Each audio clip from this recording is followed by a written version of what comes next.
So my name's Daniel Clark, and on Twitter I'm at Daniel Clark FCA. If you've been following the hashtag, I've been quite active on that. Been fantastic back channel, by the way. And I'm the head of online programs at BPP Business School. Now, in that role, part of my job is to run our fully online programs. We have a couple of those. It's also to look at where we're going to go next with our online programs, but it's also to support use of technology and technology enhancements to our practice across the school. Now, at this point, the question I quite often get is, what does BPP stand for? Because a lot of you may not be familiar with us, and we are a bit of a different institution to a lot of others represented here. So what I thought would be useful, and I am slightly taking a risk here, is to play off YouTube one of our marketing videos, just a very short one, that will just give you a flavour of sort of who we are and what we're about. So, across everything.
I'll just shut that down in case it goes into something else. So that gives you a feel. We brand ourselves the University. Sorry, should be able to actually. We brand ourselves the University of the Professions, and as far as we know, we're the only university, certainly in the UK, possibly in the world, that's entirely devoted to the professions. So we focus on law, finance, management, health, and so on.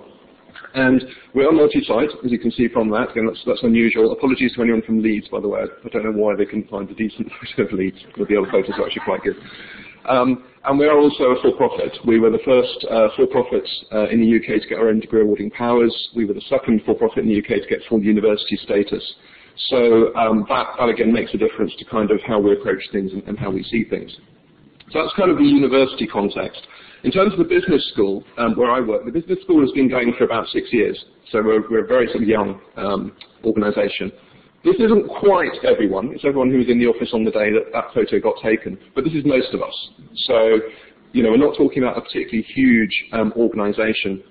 And just at the back there, kind of peering over the others, is our Dean, Tim Stewart, who was very, very supportive of the initiative I'm going to talk about. So that's again quite a key factor in terms of what we did. So that's a little bit of context about sort of us and who we are. In terms of the project we're talking about today and enhancing staff digital capabilities, the vision that was driving this, and this is something that very much came from Tim and was very much endorsed by all the management team, is that students see digital literacy improve for all the reasons that we understand. And if that's going to happen, clearly faculty need to be their role models. Managers need to support faculty, as one of the management of the school, which I am. We have a role to play in that, and then we see various benefits. And something again that's very much part of our ethos, and something Tim is very big on. This is not a research project. This is not a sort of go and find out about it and come back in a year's time with a report. This is we need output, we need deliverables, we need to actually see some results from what's going on here. So that was the brief that got given to me to make this happen. In terms of the context, you did a bit of talking around people and evaluating where we were. Came up with these sort of headlines about where we were as a school, varying levels, so forth. I've shown this slide to a number of people from different institutions, and everyone I've shown it to says, yep, that's us. So I think this is pretty common in terms of status. And I guess that allowed me to go back and say, well, I think we're pretty much in line, with the sector. The issues we face aren't unusual. But clearly, given who we are and what our focus is, our ambition has to be to do better than that. Our ambition has to be absolutely leading edge in terms of the way digital skills are being encouraged and promoted. We might have seen this before. I didn't realise it was going to make quite so many appearances at the conference today. But this, going out and researching what was out there to help us, I found this the most useful thing I came across. And Helen has spared me the trouble of explaining it to you because, of course, you developed it just sitting in front of me. But I use it a lot to explain to people what digital literacy means, and what the stages you go through and stuff like that. In terms of this project, what we wanted to do with this was to really focus on the second level up the skills. The idea being that, of course, we want our staff, and we're focusing on staff for the moment, to be as high up that pyramid as they can, and we pretty much fixed the functional access issues and pretty okay with that. But actually, not everyone was at that skills level in the areas that we wanted them to be. And of course, you can't move up to the practices and identity unless you actually have the skills. So our focus was going to be making sure everyone was at that level too, in the areas they needed to be.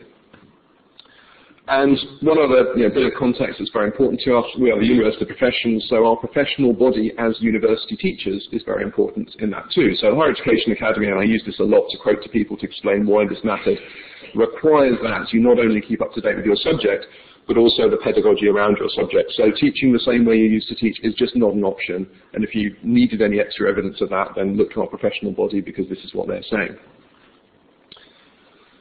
So this sort of resolved itself into two approaches that I took in leading this project.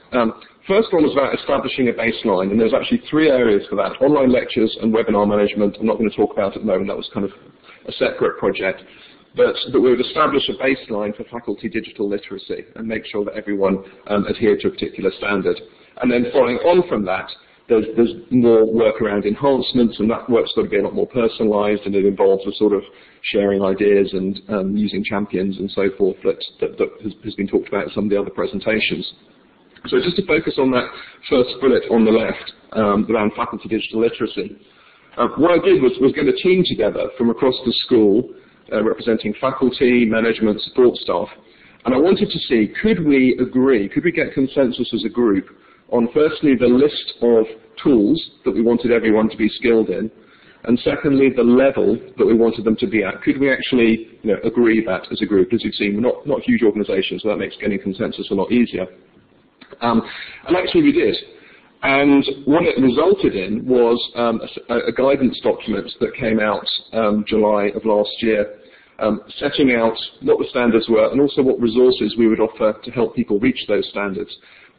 The approach that seemed obvious in terms of resources was simply to use what is publicly available. Certainly in terms of some things like the Microsoft tools, there's lots of excellent tutorials out there. Some of the more specialist tools, the way we use Moodle or Adobe Connect, we created our own resources that were then put online for staff to use. So that was the sort of standard resources, and then the offer was there if anyone needed help or wanted any assistance in reaching the standards. I was happy to spend time one-to-one with people, or there are others who could do so. Now the timing of this is important because we also took a decision, and obviously we had buy-in from the top to do this, that these standards would be linked to everyone's appraisals.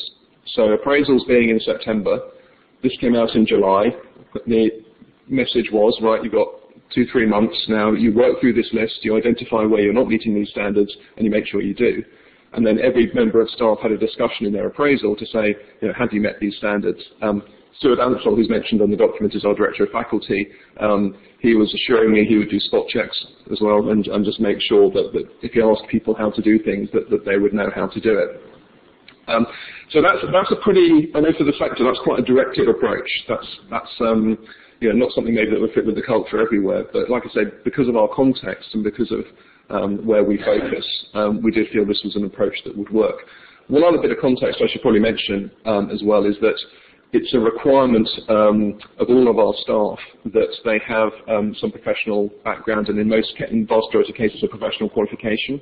as well. So all of us have got experience of doing this sort of thing in corporate life, and therefore these sorts of edicts are more common and generally perhaps more accepted. The tools that we ended up going with, probably no great surprises there. There's obviously the standard Microsoft tools used for productivity. Things like search, there was a huge discrepancy in how skilled people were at using even things like Google and Google Scholar and so forth. Images, that brings in some of what was mentioned earlier on about copyright law. The guidance included just the very basics that we feel every member of staff needs to know about what you can and can't do with images, and so on. When once we finalised the list, it was actually intended to apply to faculty. It was intended that all faculty would be able to do these things. However, Tim's insistence was that it wasn't all faculty; it was all staff. Because if you had say Turnitin, which we use for assessments, if a student has a query about that, goes and talks to a student manager, the student manager needs to understand Turnitin, needs to know what it's all about. So therefore, it was extended to all staff. I'm very happy to share this document, by the way. If anyone wants to contact me, my contact details at the end. You can have a look at it. So what was the evaluation? So I went back a few months later, just did a little bit of evaluation. How did it go down? What difference did it make? I mean, the first bullet point I think is a real one, even though it's quite hard to quantify. It was a very clear statement from the school to say that actually saying I'm not very good with technology or I don't really get on with these systems is just not on. We're not in that world anymore. You've just got to. This is part of the job now. This is what you're expected to do at work. So it was a very strong sort of declaration of intent for all of us. 80% of the people who responded to my survey had used the guidance, which is quite nice. And then I've just picked out some of the quotes from the feedback.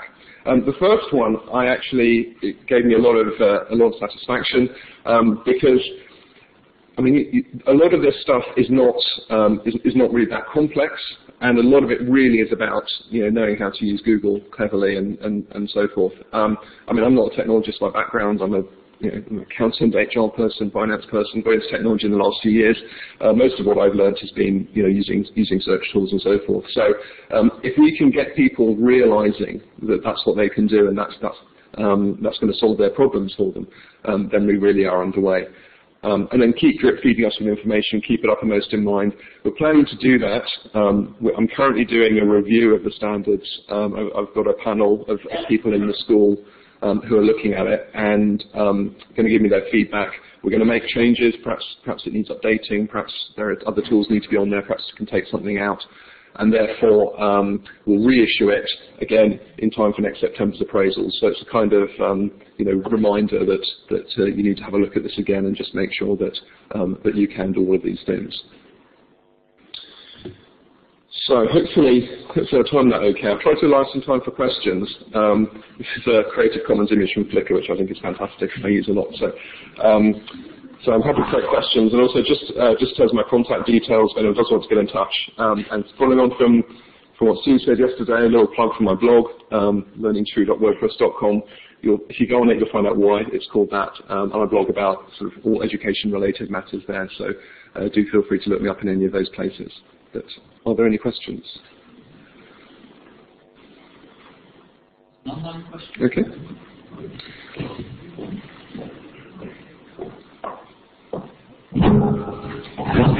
Question for Daniel.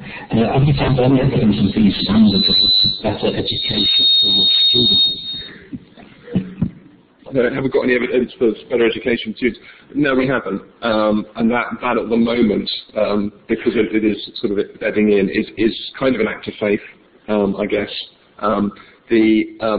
One of the things I feel quite strongly about, and it's a point that's been made in other presentations as well, is that if we are going to expect our students to be digitally literate, we need to role model that. We need to show that we are digitally literate. Otherwise, they're not really going to take it very seriously. Although, I mean, interestingly, one of the questions yesterday was one of the speakers said that students actually didn't have very high expectations of faculty, and actually that was my experience as well. I did a focus group when I was looking at online lectures, and I think our online lectures could do with some work. There's ways they could improve, and a lot of our students are saying they think they're quite good. We're actually quite happy with it. So that was quite an interesting finding.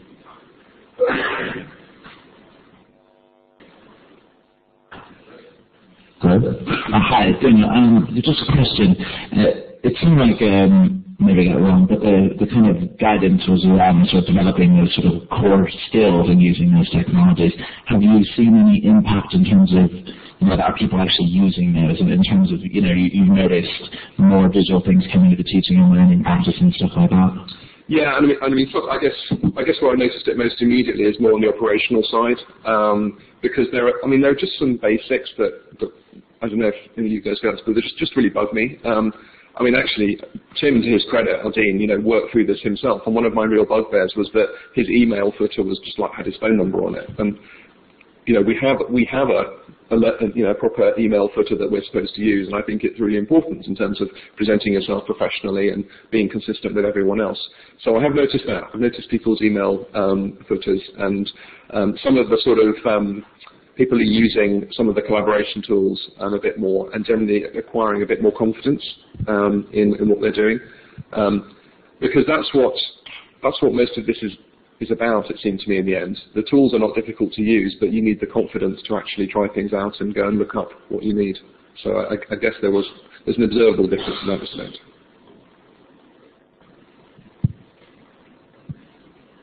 Hi, David Callahan from Manchester University. Have you found that your digitally reluctant have suddenly become digitally capable when forced? I have incidents of being in staff development and people at that saying, we don't know anything about this digital stuff. And I've gone round to their buying dresses on eBay. So, that's my experience. Yeah, I think we have. I think the digital reluctants have at least realised that that's not a luxury they can have anymore. So they are at least kind of talking the talk of using tools and being happy to do webinars and so on. So yeah, I think we have actually, and that's deliberately what we were trying to do. Is there is an element about this that is kind of forcing people to go down this route, and it has worked. Actually, there's not been a lot of sort of resistance to that, or hasn't really caused too many problems. Thank you. There's not an option to.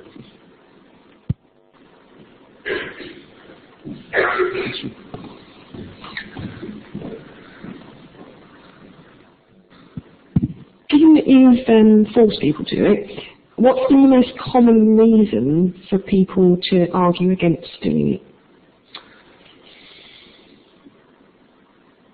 The only real reason that's been given is time, which is fair enough, because we're all busy, but it's a matter of sitting down and working through it.